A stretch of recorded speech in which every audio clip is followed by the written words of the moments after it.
Hello everyone, welcome back. मी औदुंबर शिंदे तुमचं APIG pad अकॅडमीमध्ये परत एकदा स्वागत करतो. सो आपण ह्युमन रिप्रोडक्टिव्ह सिस्टम ही पूर्ण कन्सेप्ट वाईज आणि तुमचे काही जे बेसिक पॉईंट्स आहेत हे सगळे मी या सिस्टममध्ये कवर करतोय. ठीक आहे. सो आपण बघितला टेस्टिसचा जो पार्ट आहे त्याची अनाटॉमी बघितली, त्याच्या लेयर्स बघितल्या. त्यानंतर आपण सेमिनल वेसिकल्स बघितलं, एपिडिडायमस बघितला, वास डिफरन्स बघितला. सो आता जो नेक्स्ट पॉईंट आहे तो म्हणजे आपला प्रोस्टेट ग्लँड. ठीक आहे. हा एक लक्षात असू द्या, हा प्रोस्टेट ग्लँड हा तुमचा क्लिअर झाला म्हणजे तुम्हाला याचे ॲक्सेसरी जे सेकंडरी ऑर्गन्स आहेत ते सगळे क्लिअर होतील. ठीक आहे. सो प्रोस्टेट ग्लँड तुम्हाला माहीत आहे हे आहे ब्लॅडर. सो या ब्लॅडरच्या खालीच जो असा शेपचा जो सिंगल लोबचा जो ग्लँड असतो, सिंगल पेयर आहे, त्या पेयरला म्हणतो आपण प्रोस्टेट ग्लँड. तुम्ही हे कधी कधी ऐकलं असेल. ठीक आहे. बिनाईंग हायपर प्रोस्टेटप्लेजिया BHF आपला जो अल्फा-1 ब्लॉकर आहे त्या कंडिशनमध्ये यूज केले जातात. ठीक आहे. सो याची जर इनलार्जमेंट झाली तर युरिनेशनसाठी प्रॉब्लेम येतो, मॅच्युरेशन प्रोसेससाठी. सो त्यावेळेला हा प्रोस्टेट ग्लँड हा रिमूव्ह केला जातो. ठीक आहे. सर्जिकल ट्रीटमेंट पण आहे याच्यासाठी, आपल्याकडे टॅबलेट्स पण आहेत. ठीक आहे. हा जो प्रोस्टेट ग्लँड आहे हा बघा सिंगल आहे, हा बॉल शेप सारखा आहे. ठीक आहे. Located below the bladder. ठीक आहे. हा ब्लॅडरच्या खालच्या साईडला हा प्रेझेंट आहे. ठीक आहे. यामध्ये जवळपास किती लोब्स आहेत? 5 लोब्स आहेत. ठीक आहे. 5 लोब्युलर हा ग्लँड आहे, हा लक्षात ठेवा. ठीक आहे. त्यानंतर बघा हे मेन जे कॅरेक्टर या ग्लँडमध्ये आपल्याला स्टडी करायचं आहे तो म्हणजे हा ग्लँड सिक्रीट करतो. बघा हा ग्लँड जो आहे तो सिक्रीट करतो स्लाइटली अल्कलाइन जो फ्लुइड आहे. ठीक आहे. इथं लिहून घ्या, स्लाइटली अल्कलाइन फ्लुइड हा सिक्रीट करतो. ठीक आहे. अँड बघा स्लाइटली अल्कलाइन नाही, स्लाइटली म्हणजे याच्यामध्ये 2 टाईपचे फ्लुइड आहेत, जेली फ्लुइड आहे आणि एक स्टिक लाईक फ्लुइड आहे. बघा मी इथं डायरेक्ट तुम्हाला डिफरन्शिएट करून देतो. ठीक आहे. बघा की यामध्ये एक आहे थिक फ्लुइड आहे आणि दुसरा आहे किंवा डायरेक्ट ओके याला कॅन्सलच करून टाका. ठीक आहे. स्लाइटली ॲसिडिक फ्लुइड असं लिहा, स्लाइटली ॲसिडिक फ्लुइड हा सिक्रीट करतो ज्याचा pH असतो 6.5. सो बघा हे जे आहे प्रोस्टेट ग्लँडचं जे कॉन्ट्रीब्युशन आहे हे आहे 30%. जे सेमेनचं जो व्हॉल्यूम आहे त्यामध्ये 30% कॉन्ट्रीब्युशन हे प्रोस्टेट ग्लँडचं आहे. ठीक आहे. सो हे जे 30% आहे हे कॉन्ट्रीब्यूट करतं तुमच्या स्पर्म मोटिलिटीसाठी.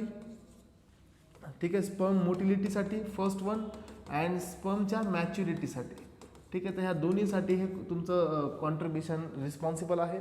ठीक आहे. त्यामध्ये या स्लाइट ॲसिडिक फ्लुइडमध्ये सायट्रिक ॲसिड पण प्रेझेंट आहे. ठीक आहे. जे की TCA सायकलमध्ये एंटर करून कशाचं प्रोडक्शन करतं? TCA सायकलनी एंटरमध्ये तुमच्या ATPचं प्रोडक्शन करतं. ठीक आहे. त्यानंतर बघा या प्रोस्टेट ग्लँडमध्ये अजून काय काय प्रेझेंट आहे? या प्रोस्टेट ग्लँडमध्ये प्रोस्टेट. ठीक आहे. Prostate specific. ठीक आहे. प्रोस्टेट स्पेसिफिक अँटीजन हा एक इम्पॉर्टंट पार्ट आहे जो तुमच्या ठीक आहे प्रोटिओलायटिक एन्झाईम म्हणून काम करतो. ठीक आहे. त्यामध्ये अजून यामध्ये लायसोझाईम प्रेझेंट आहेत. ठीक आहे. ठीक आहे. आवाज खूप जास्त आला असेल. सो लायसोझाईम्स यामध्ये प्रेझेंट आहेत, अमायलेज यामध्ये प्रेझेंट आहेत. ठीक आहे. त्यानंतर हॅल्युरिनिडेज यामध्ये प्रेझेंट आहेत.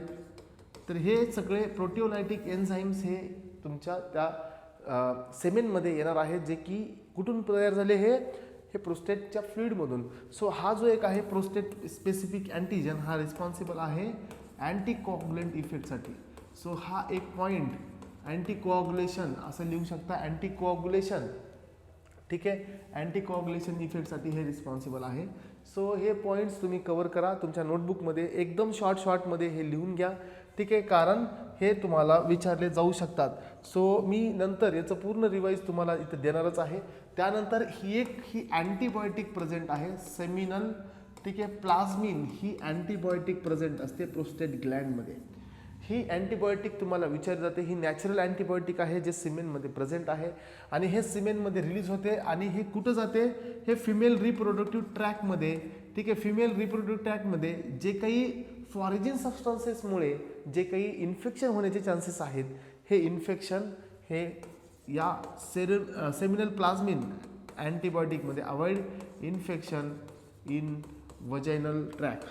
ठीक आहे, हे इम्पॉर्टंट आहे, जो तुम्हाला लक्षात ठेवायचं आहे. ठीक आहे. सो इथंपर्यंत तुम्ही क्लिअर असाल तर आपण पुढे प्रोसीड करू शकतो, काही जास्त डिफिकल्ट नाही. ठीक आहे. सो नेक्स्ट कंडिशन बघा, BPH. ठीक आहे, बेनिंग प्रोस्टेट हायपरप्लेजिया. सो ही जी कंडिशन आहे बेनिंग प्रोस्टेट हायपरप्लेजिया. ठीक आहे, या कंडिशनमध्ये प्रोस्टेट ग्लँड हा कसा होतो, त्याची साईज ही इन्क्रीज होते. सो अशा कंडिशनमध्ये एक पर्टिक्युलर ट्रीटमेंट आहे, त्याला म्हणतो आपण प्रोस्टेटेक्टोमी. ठीक आहे, प्रोस्टेटेक्टोमी ही जी आहे ही टेक्निक आहे ज्यामध्ये सर्जिकल रिमूव्हल केलं जातं त्या प्रोस्टेट ग्लँडचं. Surgical removal of prostatectomy. Prostatectomy असं लक्षात असू द्या, म्हणजे तुम्हाला प्रोनाऊन्सिएशनसाठी लक्षात राहील.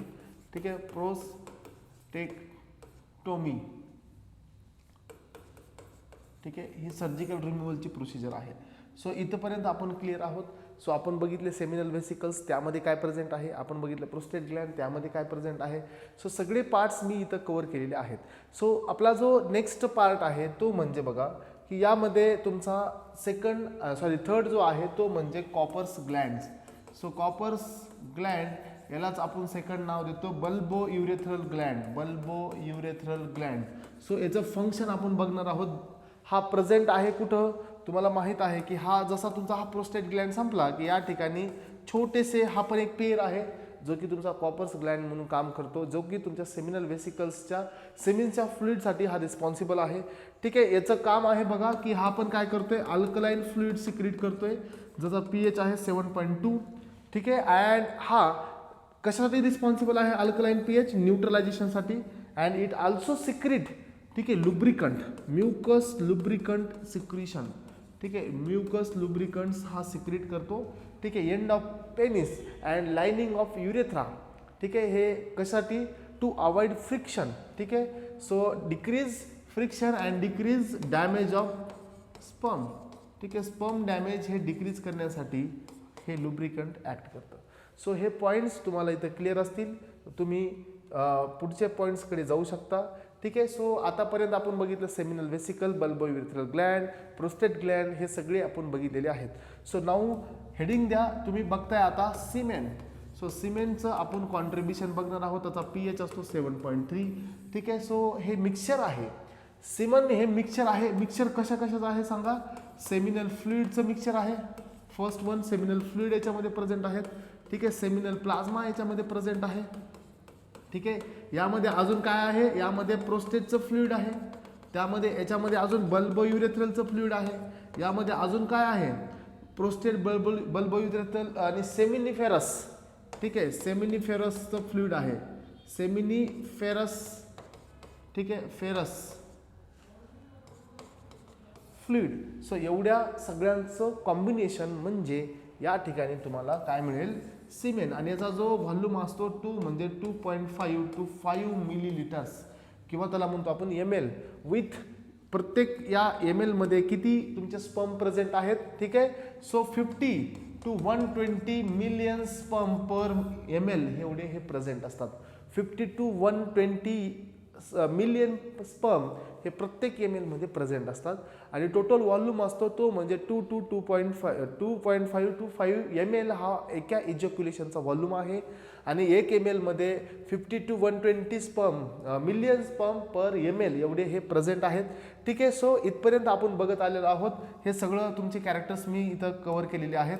सो स्पर्म हे तुम्हाला आता त्रास होणार नाही की हे असं का होतंय, की तुम्ही बघताय की सेमिनल व्हेसिकल काय आहे, प्रोस्टेट ग्लँड काय आहे, बल्बो युरेथ्रल ग्लँड आहे, त्यानंतर वॉस डिफरन्स काय आहे, कारण प्रत्येक बेसिक कॅरेक्टर्सपासून मी हे कव्हर केलेलो आहे. सो हे जे काही टर्म्स आहेत हे टर्म्स आपल्या ज्यासाठी इम्पॉर्टंट आहेत.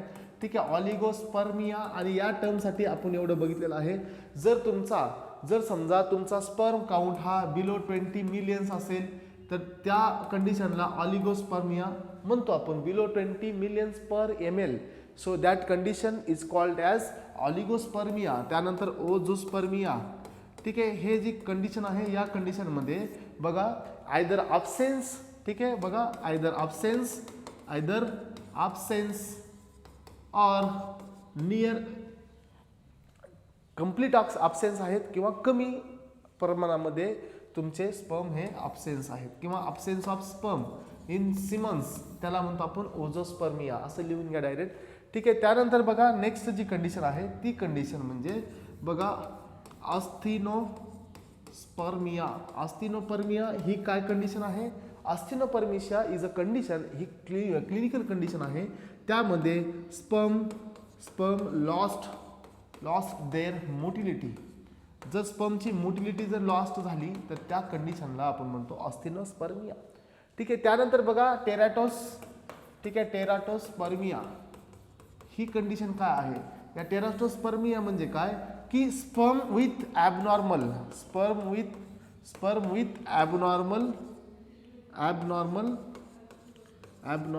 मॉर्फॉलॉजी. स्पर्मची पर्टिक्युलर मॉर्फॉलॉजी आहे. स्पर्मचं रिकग्निशन होतं एग सेलनी. सो ज्या वेळेला स्पर्मची मॉर्फॉलॉजी ही अफेक्ट होणार त्यावेळेला स्पर्म हे रिकग्नाइज नाही होणार आणि फर्टिलायझेशन होणार नाही. सो हे काही पॉईंट्स मी इथं कव्हर केलेले आहेत. त्यानंतर नेक्स्ट आहे हिमोस्पर्मिया.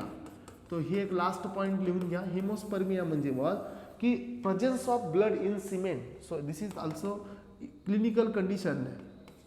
ठीक आहे. स्पर्म मध्ये काय दिसते तुम्हाला? ब्लड. ठीक आहे. सो स्पर्म विथ ब्लड जर असं कंडिशन येत असेल तर त्याला म्हणतो आपण हिमोस्पर्मिया. सो हे आपण बघितलेलं आहे की एवढे सगळे पॉईंट्स मी इथं कव्हर केलेले आहेत. सो आपण बघतोय स्टार्टिंगपासून आपण बघितलेलं आहे इपिडायमसचा रोल. ते प्रायमरी स्टोअर हाऊस आहे, मोटिलिटीसाठी मॅच्युरेशनसाठी रिस्पॉन्सिबल आहे. वास्ट डिफरन्स हा आपण बघितलं की सेकंडरी स्टोअर हाऊस आहे, पासेजसाठी रिस्पॉन्सिबल आहे. त्यानंतर आपण सेमिनल वेसिकल बघितलं. सेमिनल वेसिकल अल्कलाइन फ्लुइडसाठी रिस्पॉन्सिबल आहे. त्यामध्ये प्रेझेंट असणारे एन्झाईम आपण बघितले. त्यामध्ये फायब्रिनोजन आहे, फ्रुक्टोज आहे. त्यामध्ये प्रोस्टाग्लॅन्डिन्स आहेत. Prostaglandin responsible for increasing smooth muscle contraction. So हे पण आपण बघितलेलं आहे. सो एवढे सगळे पार्ट्स आपण बघितल्यानंतर आपण पुढे आलो आणि आपण प्रोस्टेट ग्लॅन्ड बघितला. सो प्रोस्टेट ग्लॅन्ड हा ॲसिडिक सिक्रिशनसाठी सांगितला होता. 6.3 त्याचा pH मी बोललो होतो. सो त्यामध्ये PSA एक अँटीकॉग्युलंट फॅक्टर प्रेझेंट आहे जो की रिस्पॉन्सिबल असतो अँटीकॉग्युलेशन इफेक्ट आफ्टर 5 मिनिट्स. स्पर्मचं इजेक्शन झाल्यानंतर ते कोऑग्युलेटेड फॉर्ममध्ये असतात बट आफ्टर 5 मिनिट्स ते थिन होतात. So this is effect of PSA. ठीक आहे. फायब्रिनोलायटिक म्हणू शकतात किंवा त्याला प्रोस्टेट काय सांगितलं होतं मी तुम्हाला त्या ह्याचं नाव. ठीक आहे. Prostate specific antigen. ठीक आहे. जो की रिस्पॉन्सिबल असतो अँटीकोऑग्युलेशनसाठी. सो एवढे इफेक्ट मी इथं क्लिअर केलेले आहेत. त्यानंतर जो नेक्स्ट पार्ट आहे पुढचा तो म्हणजे तुम्हाला आता समजायचे तो म्हणजे स्पर्मॅटोजेनेसिस. ठीक आहे. स्पर्मॅटोजेनेसिस. नेक्स्ट आहे तुमचा ओजेनेसिस. ठीक आहे. हे तुम्हाला मी शिकवणार आहे. स्पर्मॅटोजेनेसिस, ओजेनेसिस आणि फोलिक्युलोजेनेसिस. सो असे 3 पॉईंट इथं मी कव्हर करणार आहे. So let's begin with spermatogenesis. ठीक आहे. हे तुम्ही एक पॉईंट तुम्हाला इथं क्लिअर पाहिजे. स्पर्मॅटोजेनेसिस म्हणजे काय आणि हे कुठं होतं. सो फर्स्ट ऑफ ऑल हे तुम्ही क्लिअर करा की स्पर्मॅटोजेनेसिस ही प्रोसेस आहे. ठीक आहे. Spermatogenesis is process of male gamete. ठीक आहे. Male gamete formation. ही मेल गॅमेट फॉर्मेशनची ही एक प्रोसेस आहे. ठीक आहे. आणि ही कधी चालू होते? It begins. ठीक आहे. ही कधी चालू होते? It begins at puberty, age of puberty. आणि हे तुम्हाला माहीत आहे की तुमचं जे एज आहे प्युबरिटीचं हे मेलमध्ये. ठीक आहे. हे एज जी आहे प्युबरिटीचं हे मेलमध्ये किती असतं? जवळपास 13 to 14 इयर्स या ठिकाणी हे प्युबरिटी एज अटेन होतं. सो अप टू प्युबरिटीपासून and it continues till death. ठीक आहे. टिल डेथपर्यंत हे कंटिन्यू होतं. सो हे काय आहे आणि हे मेलमध्ये आणि फिमेलमध्ये डिफर कसं होतं? सो मेलमध्ये जे स्पर्मॅटोजेनेसिस आहे किंवा जे गॅमेट फॉर्मेशन आहे हे कधीपर्यंत आहे? टिल डेथपर्यंत आहे. बट इन फिमेलमध्ये ही कंडिशन व्हॅरी आहे. त्याला आपण म्हणतो मोनोपॉज. सो तुम्हाला माहीत आहे की मेन्स्ट्रुअल सायकल हे कॅरेक्टर्स आहे, हे एक इंडिकेशन आहे at the age of puberty. In female case ज्या वेळेला मेन्स्ट्रुअल सायकल ही स्टार्ट होते त्यावेळेला ती पर्टिक्युलर फिमेल ही अटेंड करते age of puberty. So up to it continuous up to 45 years of age of 45 इयर्सपर्यंत ती चालते. अप टू 45 और 50 पर्यंत ही सायकल कंटिन्युअस असते. सो ही सायकल कंटिन्यू होते म्हणजे काय की the particular woman having ability to fertilise go under reproduction. So once the menstrual cycle ही जर तुमची क्लोज असेल म्हणजे काय मेन्स्ट्रुअल सायकल ही कंटिन्यू होत नाही तर त्या एजला त्या पर्टिक्युलर एजला आपण म्हणतो मेनोपॉज. सो मेनोपॉज हा तुम्हाला वुमेनच्या केसमध्ये दिसून येतो. सो हा कंटिन्युअस डेथपर्यंत राहत नाही. The ability to produce secondary oocyte याला म्हणतो आपण मेन्स्ट्रुअल सायकल. सो त्याचे फेजेस आहेत त्याच्यामध्ये आपण बघतो की त्याची लुटियल फेज आहे त्याची फॉलिक्युलर फेज आहे. सो त्याच्या फेजेस हे डिटेलमध्ये तुम्हाला क्लासिफाय करून पूर्ण कन्सेप्ट इथं मी डेव्हलप करून त्यानंतर तुमचं इस्ट्रोजन अँड्रोजन आणि अँटी प्रोजेस्टेरॉन हे 3 पार्ट्स मला कव्हर करायचे आहेत. So in order to complete that estrogen progesterone and androgen मी एवढं बेसिक घेत आहे. सो या ठिकाणी तुम्हाला दिसतं की जे मी वुमनबद्दल बोलत असेल की त्याच्या डेथपर्यंत ही मेन्स्ट्रुअल सायकल राहत नाही. So in case of female the ability of production of sperm ही टिल डेथपर्यंत असते. But in case of female ही डेथपर्यंत नसते. ठीक आहे. सो इथपर्यंत आपण क्लिअरली कव्हर करत आलेलो आहोत. आणि जे स्पर्मॅटोजेनेसिस आहे या स्पर्मॅटोजेनेसिसमध्ये 65 to 75 डेज लागतात. सो एक स्पर्म त्याच्या स्पर्मॅटोगोनियमपासून एक मॅच्युअर स्पर्मपर्यंत येण्यासाठी या प्रोसेसला किती दिवस लागतात 65 to 75 days required for spermatogenesis. So spermatogenesis classified into 2 types. ठीक आहे. Classified into 2 types. Spermatocytosis this is first condition and second आहे स्पर्मिओजेनेसिस. ठीक आहे. हे तुम्ही आता वर्डमध्ये डिफरन्स तुम्ही ठेवू शकता. बघा स्पर्मॅटोसायटोजेनेसिस ठीक आहे हे काय आहे आणि स्पर्मिओजेनेसिस हे काय आहे. हे 2 कंडिशन आहेत जे की रिस्पॉन्सिबल असतात स्पर्म प्रोडक्शनसाठी. सो बघा यामध्ये काय होतं स्पर्मॅटोसायटोजेनेसिसमध्ये काय की फॉर्मेशन ऑफ ठीक आहे फॉर्मेशन ऑफ लिहून घ्या formation of spermatid from spermatogonia. आता तुम्हाला हे माहीत नाही what is mean by spermatid, what is mean by spermatogonia, what is mean by spermatogonium. ठीक आहे. हे तुम्हाला मी समजावेल. ठीक आहे. जस्ट वेट फॉर दॅट की तुमचं स्पर्मॅटिड हे जनरेट होतं फ्रॉम स्पर्मॅटो ठीक आहे स्पर्मॅटोगोनिया याच्यापासून. ठीक आहे. आणि त्यानंतर बघा की या स्पर्मिओजेनेसिसमध्ये काय होतं की जे तुमचे स्पर्मॅटिड आहेत हे स्पर्मॅटिड कन्वर्ट होतात स्पर्ममध्ये. सो स्पर्म हे तुमचं सगळ्यात फायनलाइज स्ट्रक्चर आहे ज्याच्याकडे त्याचा टेलचा पार्ट आहे. बट तुम्हाला हेही माहीत आहे जरी स्पर्म जनरेट झाले तरी ते इझिली बाहेर पडत नाही. त्यांचे जे हेड असतात ते हेड धसलेले असतात तुमच्या सर्टुली सेलमध्ये. ठीक आहे. सर्टुलीच आहे मे बी मी एकदा कन्फर्म करून घेतो. ठीक आहे. जे तुमचे सेल आहेत ठीक आहे हां ओके बरोबर आहे. सो सर्टुली सेलमध्ये त्याचे हेड हे बसलेले असतात. सो मी ती प्रोसेस तुम्हाला सांगेल. ठीक आहे. सो हे समजण्याआधी तुम्ही हे लक्षात घ्या की कोणत्या पार्टमध्ये हे आपलं सेलचं किंवा आपल्या स्पर्मॅटोजेनेसिस चालू आहे. सो हे समजण्यासाठी आपल्याला काय करावं लागेल आपल्या बेसिक कॅरेक्टरकडे आपल्याला जावं लागेल. ठीक आहे. सो मी या ठिकाणी तुम्हाला एक डायग्राम दाखवील. त्या डायग्राममध्ये तुम्हाला मी क्लिअरली सांगेल की हा आपला आहे टेस्टिस. सो टेस्टिसमध्ये काय प्रेझेंट आहेत हे लोब्स आणि प्रत्येक लोब्समध्ये 1 to 3 काय प्रेझेंट आहे सेमनिफेरस ट्यूब्युल्स. सो मी काय करतो बघा की या ठिकाणी अशा प्रकारचा एक ट्यूब प्रेझेंट आहे. ठीक आहे. हा एक प्रकारचा असा ट्यूब्युल प्रेझेंट आहे. So I am trying to get a cut sectional view मी इथं बघतोय. ठीक आहे. हा जर मी याचा जर कट सेक्शनल व्ह्यू जर मी इथं दाखवत असेल तर या ठिकाणी तुम्हाला असा हा व्ह्यू मिळेल. ठीक आहे. ठीक आहे. याला आपण असं करू म्हणजे तुम्हाला समजेल की मी काय बघतोय ते. ठीक आहे. सो या ठिकाणी तुम्हाला समजेल की मी तुम्हाला काय सांगायचा प्रयत्न करतोय. ठीक आहे. सो या ठिकाणी तुम्हाला दिसतं की या तुमच्या सेमनिफेरस ट्यूब्युलमध्ये अशा टाईपची सेलची अरेंजमेंट आहे. ठीक आहे. अशा टाईपच्या सेलची अरेंजमेंट आहे. यामध्ये थोडामध्ये गॅप पण आहे. या ठिकाणी पण सेल आहेत. हे सगळं सेलनी भरलेलं आहे.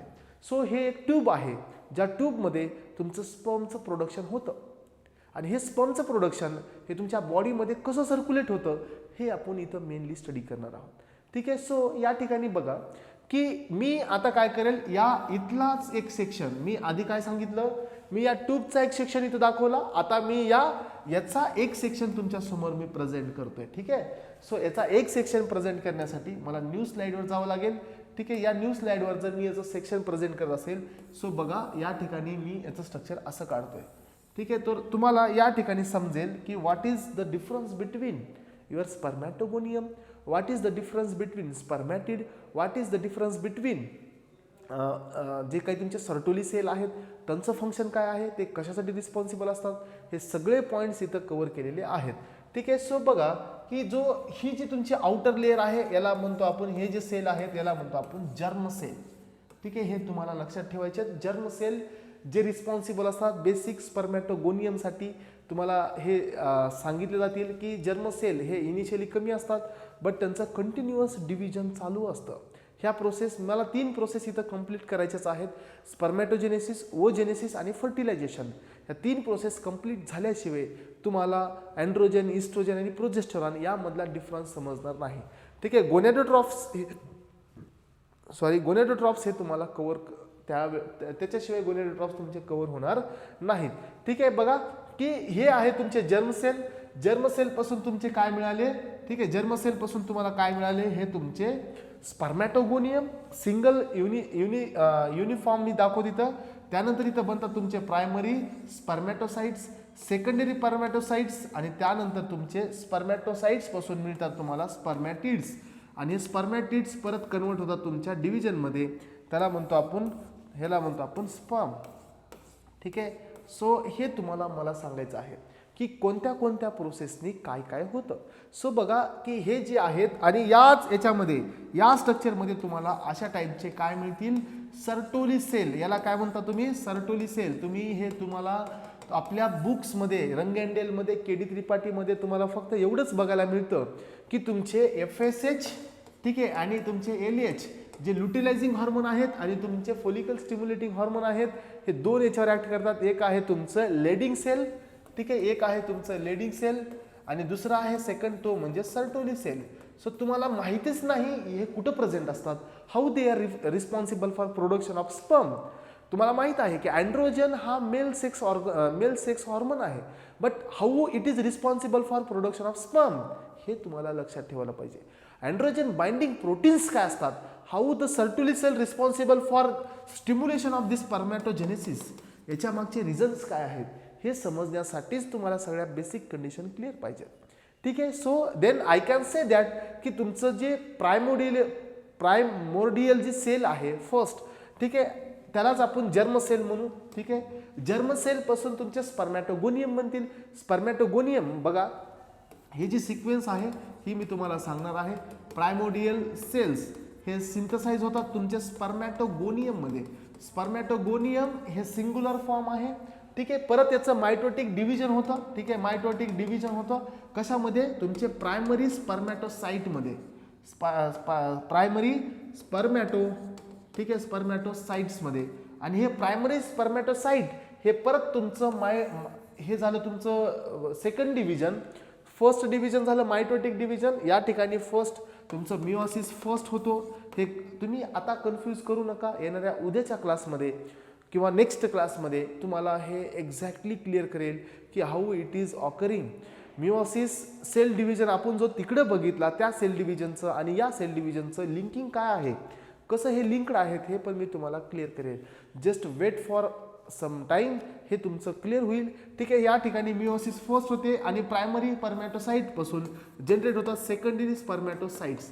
सो सेकंडरी स्पर्मॅटोसाइट्स पासून तुमचं मायटोटिक सेकंड डिव्हिजन होतं. ठीक आहे. मायटोटिक सेकंड मध्ये हे बनतात स्पर्मॅटिड. सो स्पर्मॅटिड इथपर्यंतच्या प्रोसेसला आपण काय बोललो होतो, ठीक आहे, स्पर्मॅटोसाइटोसिस, सायटोजेनेसिस. मी सांगितलं की स्पर्मॅटोजेनेसिस क्लासिफाइड इंटू 2 टाइप्स, स्पर्मिओजेनेसिस आणि स्पर्मॅटोसाइटोजेनेसिस. स्पर्मॅटोसाइटोजेनेसिस मीन्स की तुमचा जो जर्म सेल आहे, जो जर्म सेल पासून ही जी प्रोसेस आहे तुमच्या स्पर्मॅटिड पर्यंतची, या प्रोसेसला म्हणतो आपण स्पर्मॅटोसाइटोजेनेसिस.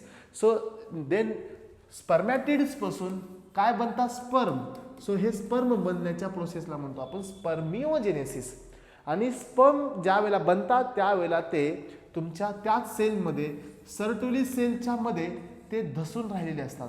ठीक आहे, हे बघा की याचे जे हेड आहेत हे हेड तुम्हाला कुठे दिसतील, त्या सर्टुली सेलच्या मध्येच बसलेले दिसतील. सो हे आहे कॅरेक्टर्स ऑफ स्पर्मिओजेनेसिस.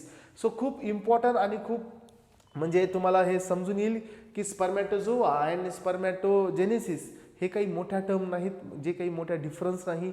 मोस्ट ऑफ स्टुडंटना हे ह्युमन रिप्रोडक्टिव्ह सिस्टम हे समजतच नव्हतं, बट आता त्यांना ह्याच्यामध्ये इंटरेस्ट आलेला आहे, खूप जास्त इंटरेस्ट आलेला आहे, कारण हे आपल्या बॉडीच्या रिलेटेड आहे. आणि याचा इंटरेस्ट का लॉस्ट झालेला असतो, कारण याचे बेसिक्स आपले क्लिअर नसतात. So now you are very clear with endocrine system, you are very clear with production of FSH आणि LH, but now the condition is what, ते प्रोडक्शन झाल्यानंतर ते गोनॅड्सवर कसे ॲक्ट करतात आणि कशी ते स्पर्मॅटोजेनेसिस दाखवतात. सो उद्याच्या क्लासमध्ये, नेक्स्ट क्लासमध्ये तुम्हाला मी एक डायग्राम दाखवेल की त्या डायग्राममध्ये effect of LSH and effect of FSH आणि इफेक्ट ऑफ LH यांचा जो इफेक्ट आहे कशावर, स्पर्मॅटोजेनेसिसवर, तो इफेक्ट मी तुम्हाला इथं क्लिअर करेल. सो फर्स्ट आधी हे समजून घ्या की स्पर्मॅटोजेनेसिस म्हणजे काय असते. स्पर्मॅटोजेनेसिस म्हणजे काय की तुमच्या जर्म सेलपासून, ठीक आहे, तुमच्या जर्म सेलपासून तुम्हाला काय बनवायचे, स्पर्म. सो स्पर्म आता स्टील हे कुठं स्टोअर आहेत, हे स्पर्म स्टोअर आहेत तुमच्या सेम्निफेरस ट्युब्युलमध्ये. सो सेम्निफेरस ट्युब्युलमध्ये हे स्पर्म स्टोअर आहेत. डिपेंडिंग अपॉन रिक्वायरमेंट हे ट्रान्सफर होतात तुमच्या एपिडिडायमसमध्ये, ठीक आहे, एपिडायमसपासून हे ट्रान्सफर होतात तुमच्या वॉस डिफरन्समध्ये, वॉस डिफरन्सपासून हे ट्रान्सफर होतात तुमच्या कुठे, इजॅक्युलेटरी डक्टमध्ये, ठीक आहे, आणि हे ट्रान्सफर होतात तुमच्या युरेथ्रामध्ये, युरेथ्रामधून ट्रान्सफर होतात फिमेल रिप्रोडक्टिव्ह ट्रॅकमध्ये. या ठिकाणाहून ते वजायना थ्रू फॅलोपियन ट्युब्युलपर्यंत ते रीच होतात आणि फॅलोपियन ट्युब्युलमध्ये ते एंटर करतात ओव्हममध्ये आणि स्टार्ट करतात fertilization. So this is the process under which the fertilization occurs. So फर्टिलायझेशनसाठी प्रायमरी स्टेप असते स्पर्म. सो आपण बघतोय स्पर्म कसे सिंथसाइज्ड होतात, स्पर्मॅटोजेनेसिस. सो या ठिकाणी इथंपर्यंत तुमच्या गोष्टी क्लिअर असणं हे खूप इम्पॉर्टंट आहे. सो बघा की जे प्रायमरी स्पर्मॅटोसाइट आहेत complete their mitotic division to formation of, ठीक आहे, सेकंडरी स्पर्मॅटोसाइट्स, ठीक आहे, सेकंडरी स्पर्मॅटोसाइट्स यांच्याकडे 23 क्रोमोझोमल पेअर आहेत, ठीक आहे. Secondary spermatocyte undergoes secondary mitotic division to form, ठीक आहे, स्पर्मॅटिड्स. स्पर्मॅटिड्स हे कन्वर्ट होतात त्यानंतर तुमच्या स्पर्ममध्ये. That this process the spermatid transported into sperm, this process is called spermiogenesis, ठीक आहे. हे खूप इम्पॉर्टंट आहे आणि लक्षात ठेवा. सो नाऊ आपल्याला काय बघायचं आहे, after spermiogenesis sperm head become embedded in Sertoli cell. So Sertoli सेलचं कॅरेक्टर्स हे तुमच्या आपल्या जी पॅडला खूप वेळा आलेलं आहे. So keep the importance into Sertoli cell and Leydig cell. तर हे तुम्ही आपण बघणार आहोत, हे दोन्ही सेल तुम्हाला मी क्लिअर करणार आहे. त्यानंतर मी अँड्रोजन, इस्ट्रोजन आणि प्रोजेस्टेरॉनवर जाईल आणि खूप शॉर्टली आणि खूप फास्टली ते कव्हर होईल, कारण तुमचं बेसिक खूप लवकर क्लिअर झालेलं असेल. सो आय होप की ह्युमन रिप्रोडक्टिव्ह सिस्टममध्ये तुम्ही मेल रिप्रोडक्टिव्ह सिस्टमचे जे ऑर्गन्स आहेत, प्रायमरी ऑर्गन्स आणि सेकंडरी ऑर्गन्स, हे खूप चांगल्या प्रकारे क्लिअर केलेले असतील. तर हे झाल्यानंतर तुमचं ओजेनेसिस असेल. ओजेनेसिसच्या आधी तुम्हाला फिमेल रिप्रोडक्टिव्ह सिस्टमचं थोडं इंट्रोडक्शन दिलं जाईल आणि त्यानंतर सगळ्यात शेवटची असेल फोलिक्युलर आपली फर्टिलायझेशनची स्टेप, ठीक आहे. आणि त्यानंतर आपण स्टार्ट करू आपल्या शेवटच्या पार्टच्या एंडोक्राइन सिस्टीमला आणि त्यानंतर आपला हा सेक्शन इथं फिनिश होईल. Okay. So please keep in your mind की खूप इम्पॉर्टंटली आणि खूप कन्सेप्च्युअली आपण कव्हर करतोय आणि नेक्स्ट अपकमिंग क्लासेसमध्ये असंच तुमचं कव्हर होऊन तुमचा पूर्ण कोलॉजी अशा प्रकारे कव्हर होईल. आणि नेक्स्ट जे सेक्शन्स असतील हे खूप छोटे असतील. सो जो तुमचा रेस्पिरेटरी सिस्टम असेल त्यामध्ये तुमचं मी आधी रेस्पिरेटरीचं बेसिक घेईल, त्यानंतर तुमचा जो डायजेस्टिव्ह सिस्टीम आहे, जो तुमचा GITचा सेक्शन आहे त्याआधी मी डायजेस्टिव्ह सिस्टीम घेईल आणि त्यानंतर तुमचं हिमॅटोलॉजी.